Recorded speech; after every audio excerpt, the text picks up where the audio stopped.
Go. Hello and welcome everyone to another session of the Mastermind Book Club.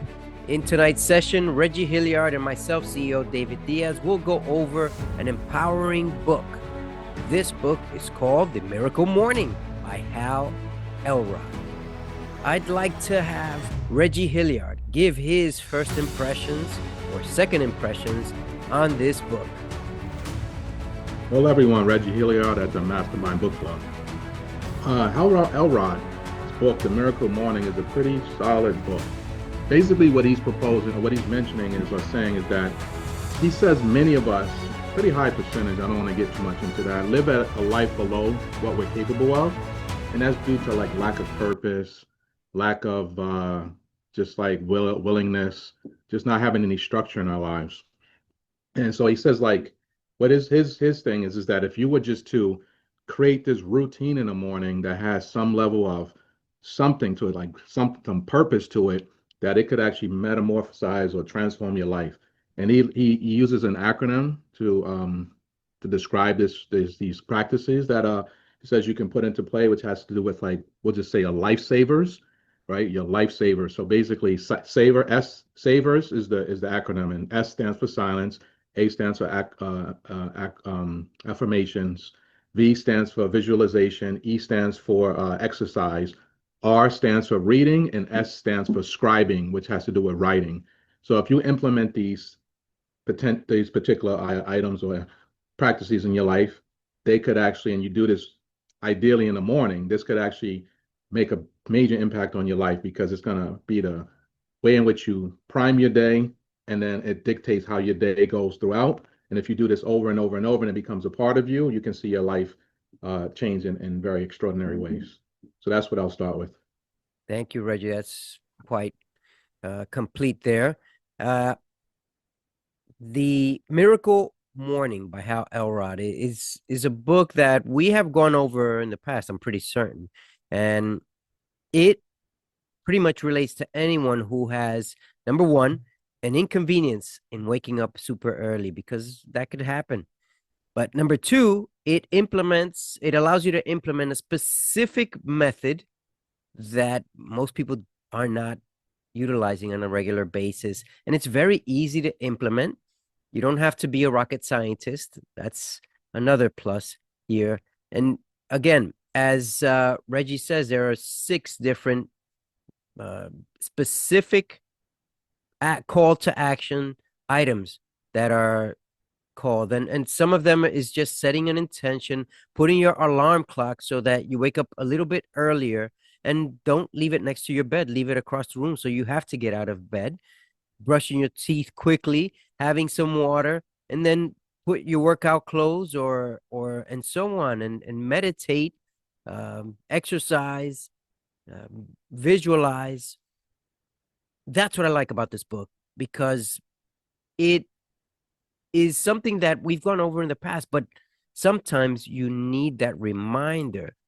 How do you feel about this, Reggie? I concur. And these practices, or as you talk about calls to action, I mean, there are others you can as well implement into your life, but these are very good ones. I really um, believe in them wholeheartedly, because they're practices that I do. Not necessarily every single one every day, but several of them at least every day. And then, I pick and choose, and I do some other things as well. But I know they can make a miracle of your life. And it's not even just like the morning, as he talks about. It's like if you just put them into your day, ideally in the morning, because it gets you started. But like, okay, if you don't get time in the morning, do it somewhere throughout your day, but just make it a regular part of your routine. And don't complain about the fact that you don't have time, because he even says of these 6 items, which I touched on earlier, if you even just did each 1 minute, 1 minute could be enough if you just continue to do it regularly. So don't complain, just get it going and make sure it's a part of your life. Start with 1 minute each, 6 minutes a day. Do we not have that? I'm sure we do. And see how over the course of time, how your life will make some meteoric shifts over time. Quite more time if you take less time to do it, but you'll still see differences.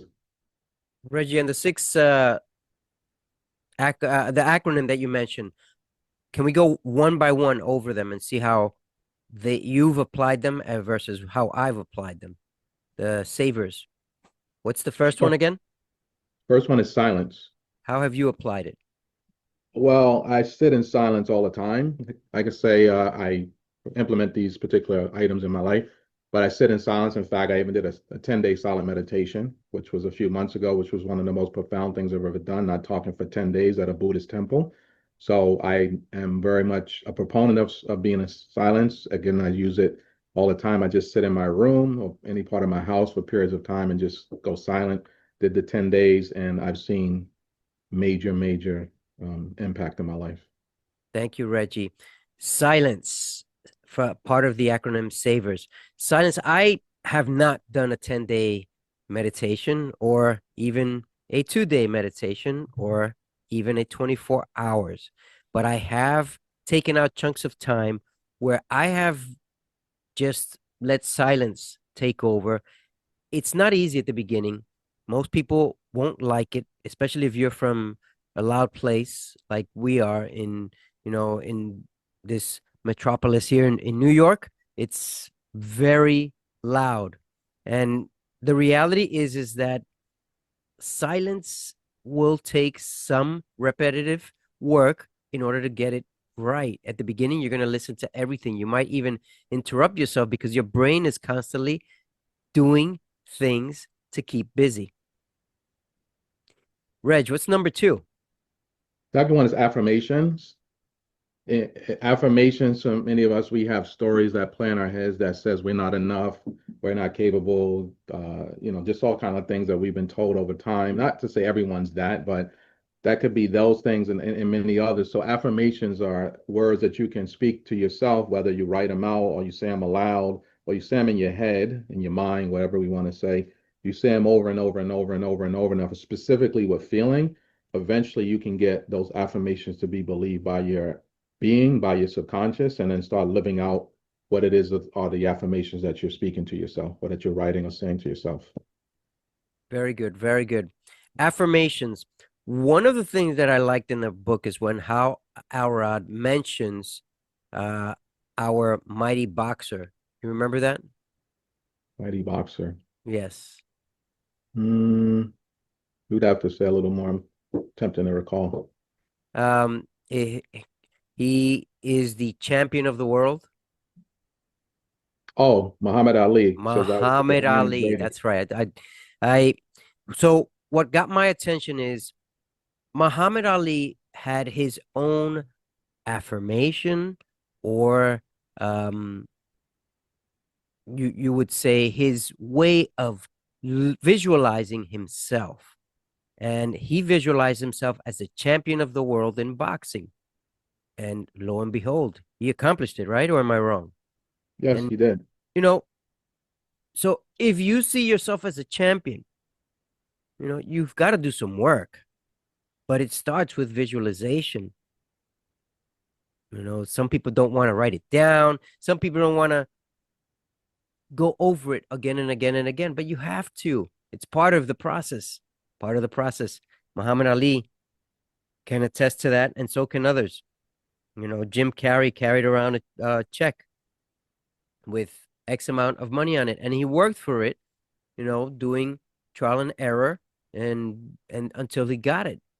I think it was at Dumb and Dumber. At that movie, he got $10 million, I believe it was what it was. And the reality is, you and I can do this. It might not be perfect, but we can go after this. Number three. What's number three? Well, you used the word already, but it is visualization. Visualization. Yeah, visualization. So what the short way that I'll break that down is the word imagine. Imagine is using your imagination. But if you break down imagine, you realize that imagine actually almost spells out I am a genie or I'm a magi. And a magi is a sorcerer, or I'm what's the other way? Yeah, I'll just stay with that. So I'm a magi or I'm a genie, which means if you're a magi, a genie, you have these magical abilities, but really the magical ability is your ability to visualize a particular outcome, a particular thing in your life or anything, and you can see it in that screen, that is somewhere internal that can then be projected onto the external. So what is inside can become that which becomes the thing that you see on the outside, right? So you're a magi, you're a magician, you have the ability to create in the screen of your imagination that which you want to see in your life.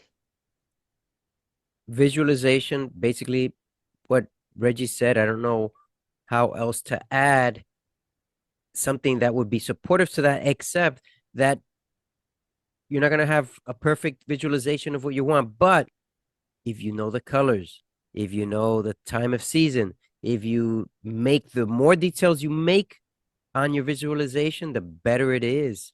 The better it is. Number four. Number four has to do with exercise. Me personally, I exercise every day. I also stretch every day. Push-ups, sit-ups, squats, stiff calf raises. I also do like other types of stretches. There's a stretch called the Slavic squat, as well as I take some yoga blocks, put it behind me now as a new thing, and I kind of sit behind in front of the yoga blocks and then lay back over the yoga blocks until my head presses the floor, which spreads out my chest and opens up my heart, which is a really good stretch. Exercising will transform your life. Exercising will keep you young. Stretching will keep you young. I feel like a teen, literally, because I make exercise an everyday part of my life. So I really advocate exercising, not waiting until one gets into a state where they're rigid and impaired and all those types of things. If you make it a part of your life, it will help you to live better. Thank you, Reggie. Exercise. I'm an exercise running fool. I also do push-ups and I do light weights. And there's one part of exercise that most people might not understand, and it's called the fascia. And just as Reggie was saying, that if you get older, you get rigid. Well, you've got to move the fascia in a certain way towards the heart. And that's basically the first layer underneath your skin is what mainly hurts when something goes wrong. And if you have the right motion, it you will have less pain in your body. And I've known this because I've been using a technique just to have sensibility throughout the body. It's not exactly the same as Reggie, but it is part of my process. Another thing is I like to work on speed. I don't want to become slow. Just as Reggie said, becoming rigid is pretty much saying that you're becoming sluggish or slow. And I work on speed. I worked on speed today. I worked on speed yesterday, and so on. Speed is very important for me. So exercise is should be part of your life, no matter what age you are. Number five. Number five is reading. Big reader. We obviously this is a book club, so at some level we're reading, but we're actually listening to audios. In addition to me listening to audios, I read physical books, and I actually read some of the same books over and over and over and over. Specifically, I can name one, which sounds like an absurd amount of times, but I've read this one book called The Seven Spiritual Laws of Success, which has to do with the stuff that we're in this whole world of like self-development and taking care of yourself. And I read that book 65 times, which is the pocket version. And then I read another book, As a Man Thinketh or As You Think, 10 times and listened to it several times. But in my lifetime, I read that book and heard it over 100 times probably. But reading will really, especially if you're reading the right type of stuff, not just like sensationalized stuff and, garbagey, trashy novels or whatever. No disrespect to the novels, but, what you take in is what you get out.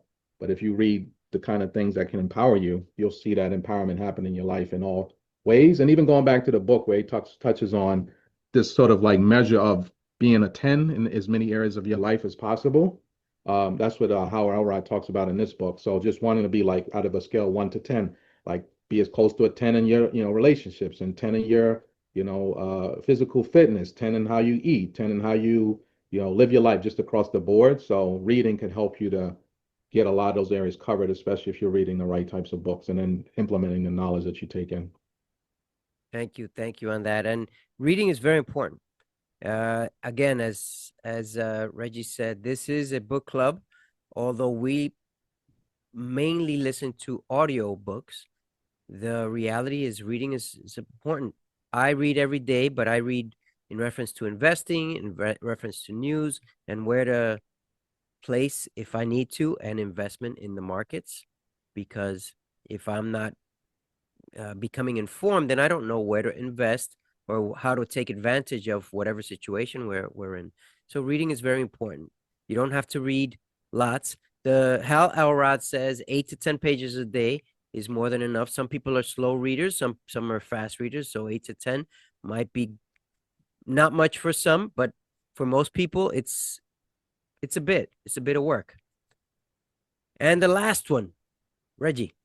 The last one is the letter S, which stands for scribing, and scribing is just means writing. Scribing is another way of saying writing.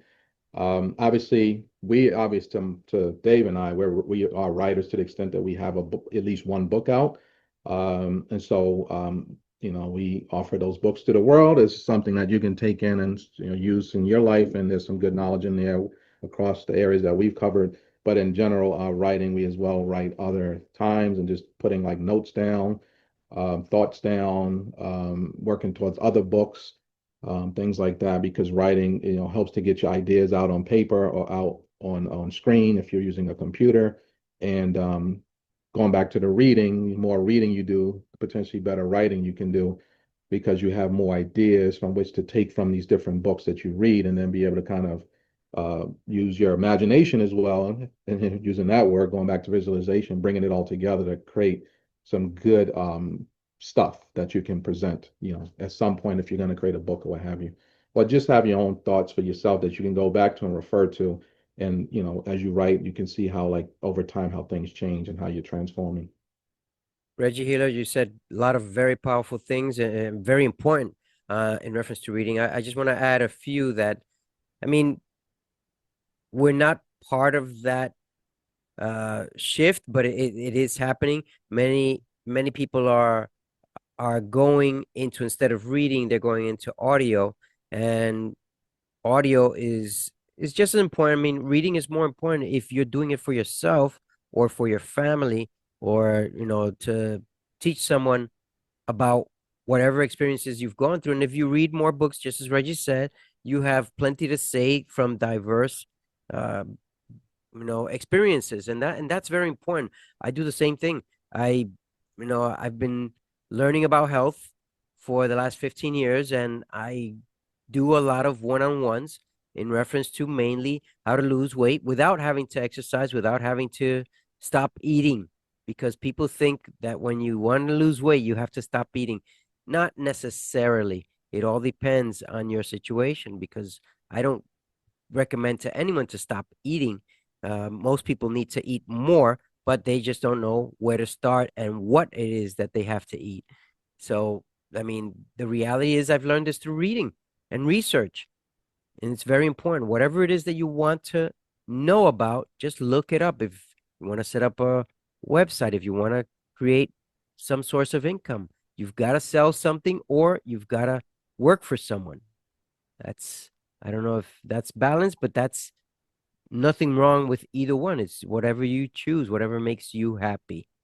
Lastly, I do want to say is in reference to the savers word, there's one other thing that in reference to money that I don't think is covered perfectly in this book. Did it cover money? I don't know. It might have. So I just want to Um, leave you with this in reference to money. And if you want to uh, add Reggie at the end, you feel free. Um, most people ask, how much money should I save? The reality is we don't know exactly. We don't know. Why? Because you could save $10 million, but what happens if you're not around to enjoy it? Are you okay that your family enjoys it? We hope you are. But what happens if you don't have a family? Who gets to enjoy it? The government?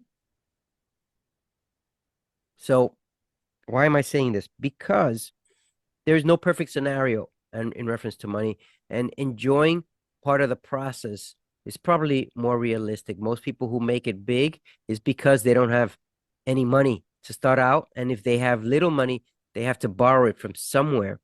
So there's this case about this 29-year-old who's in debt $27,000, and by the time he's 32, it's already gone up because of interest, but he's dead. And in how did he use his money? He used his money to travel around, and he got to enjoy life. And yes, he was in debt, but he's no longer around. We don't know how long we're here, so make sure you're enjoying life. It doesn't have to be like your neighbor, but make sure you're enjoying life, taking out time for you, taking out time for nature, taking out time to meditate, taking out time to be thankful, meditate. And just as Reggie has mentioned here, taking time in silence as well. There's more, nothing more powerful than being in silence.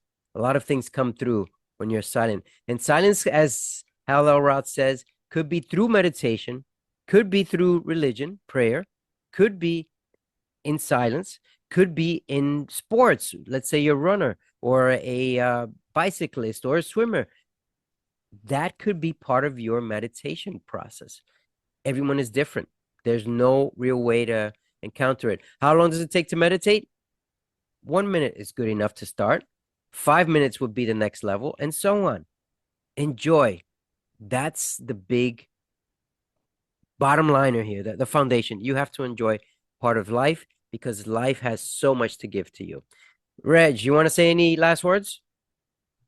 And sure, just do the best you can and not like just saying it in those words. Like people say, "Oh, I'm doing the best I can," but it's like a lot of times in a way that's very cliche. And I'm saying do the best you can, but like be intentional about it. Big word I've been throwing around with a lot of just in general is one of my big words, and mentioned in the book is this intentionality, because intention is really what drives. Intention is like what is your real reason for doing this, right? When you have like real intent and you're like actually gonna go and do it, not just like play do it, it means a big difference. So if you have intention about everything you do, intention about if you're going to implement these 6 practices that I mentioned in the Miracle Morning or anything in your life, just really own it and run with it and do the best you can, not in just said words, but really, or do better and better and better. Because sometimes you don't do your best, but at least you're intentionally going at it. You do a decent level and then you build on it and you build on it, make the most of it, and attempt to like keep the foolishness and the other stuff out of the way, because that stuff will come back to you. If you eat poorly too much because you think that is cool and you're like, I can cheat and all that stuff comes back to you. So just be very mindful of that as much as you can. Be very intentional and go for it with that intention, and you'll see how that intention will shape your future. Thank you. Thank you, Reggie. And for me, I just want to let you know, getting a mentor makes a difference in my world. I mean, here in the Mastermind Book Club, I look forward to these weekly meetings where we go over these books, but at the same time, I get a chance to catch up with Reggie and Charles Culmer and Martha Johnson and Gina Pouchet and some of the other members. It's important to keep up to your level or look above your level by researching people and getting a mentor that in a level that you'd like to get up to. We have mentors. You should too. We have coaches. You should too. Some people are resolving to use coaches for their sports programmings, on artificial intelligence. But the reality is those don't have feelings. So, you only get as much as you're willing to give. The reality is you have so much more to give than what you're getting at this current time. Hal Elrod, The Miracle Morning. Enjoy the book as we did.